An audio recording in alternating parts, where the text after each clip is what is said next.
ఇక్కడ ఏం జరుగుతుందంటే బోల్డ్ అంతమంది పట్టుకెళ్తారట. ఒకరిద్దరు పేర్లు చెప్తున్నారు, ప్రచండ, చండక ఇత్యాదులట. వాళ్ళ పేర్లే చాలా బాగున్నాయి.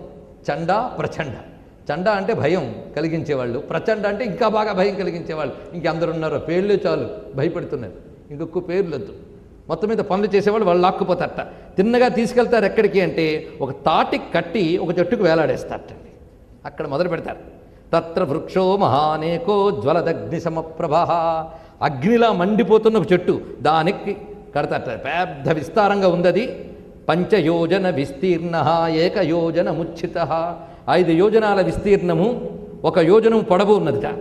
అక్కడ వీడిని ఇటువైపు చేతులకు కట్టి కాళ్ళకు కట్టి వేలాడేస్తారట. దాని కింద భయంకరమైనటువంటి అగ్నిమయమైనటువంటి జ్వాలలు కూడా చిమ్ముతూ ఉంటాయి.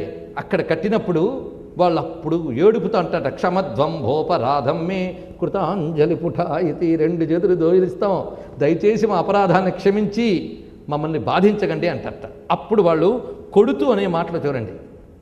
ఇక్కడికి వచ్చి ఏడిస్తే లాభం లేదు. ముందే ఏడ్చుంటే ఆ ఏడుపులకి దేవతలు కరుగుతారు.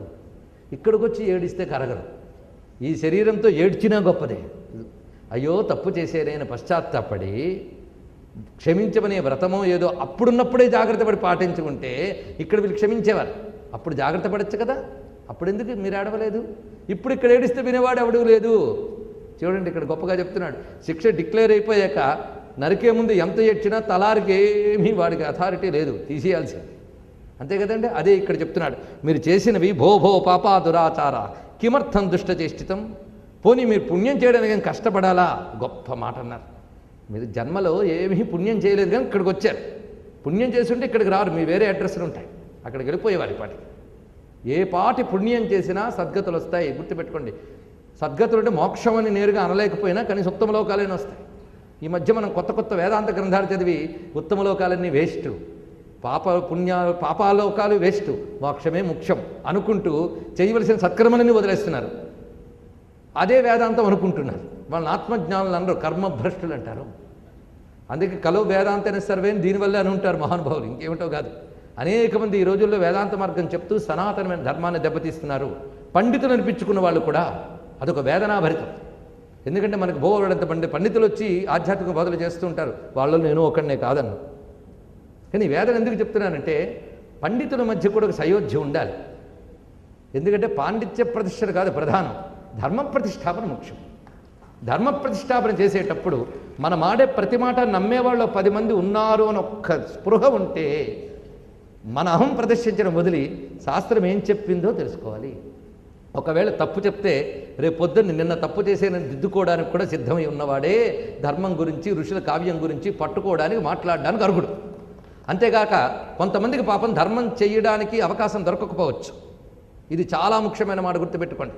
ధర్మం చేయడానికి కొందరికి అవకాశం దొరకకపోవచ్చు, లేదా ధర్మం చేసే అవకాశం ఉన్న అలసత్వం చేతనో భోగ లాలస చేతనో ధర్మం చేయకపోవచ్చు.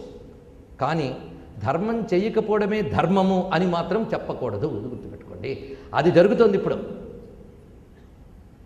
కొందరు చెప్తారు ఎలా తిన్నా ఏం పర్వాలేదండి, ఈ చేత్తో పట్టుకుని ఆ చేత్తో తిన్నా పర్వాలేదు, బఫేలు తిన్నా పర్వాలేదు, ఏం చేసినా పర్వాలేదు అని చెప్పేవాళ్ళు కూడా ఉన్నారండి.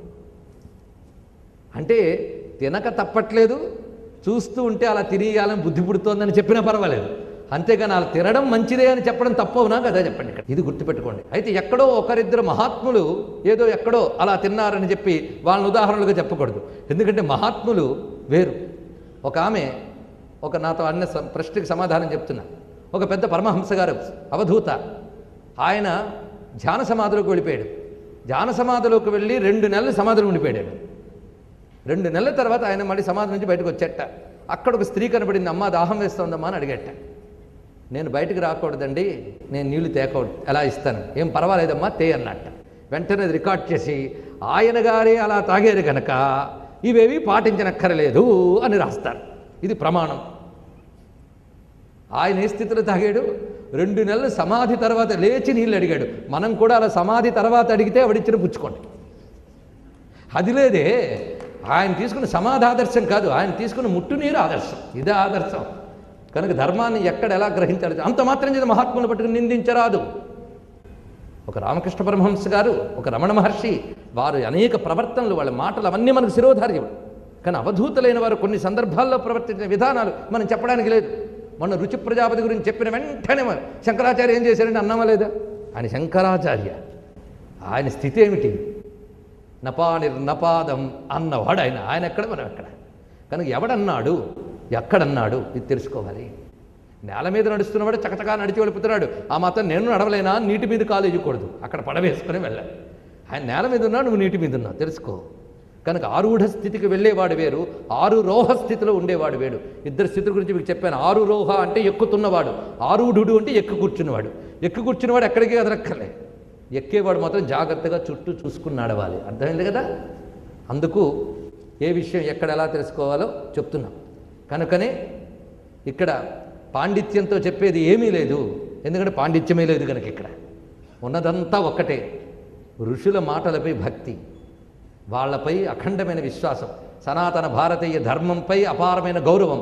ఆ గౌరవం కొద్దీ అందులో ఉన్న విషయాలు ఏమి తెలుసుకుంటున్నామో అది 10 మందితో పంచుకుంటున్నాం, అంతకు తప్ప మరి ఏమి లేదు. ఆ ఉన్నది ఉన్నట్టు చెప్పుకుంటే విన్నవాళ్ళు అటు ఇటు ఏమనుకున్నా చెప్పిస్తున్నవాడు సంతోషిస్తాడని సంతోషంతో చెప్పుకోవడమే. ఎందుకంటే ఇంతమంది సాక్షులు చూస్తూ ఉంటారు కదా శ్రవణుల దగ్గర నుంచి. కనుక మా గురించి వీడు హాయిగానే చెప్పాడు అంటాడు అని ఆశ, అందుకోసం చెప్తున్నా ఇదంతా కూడా.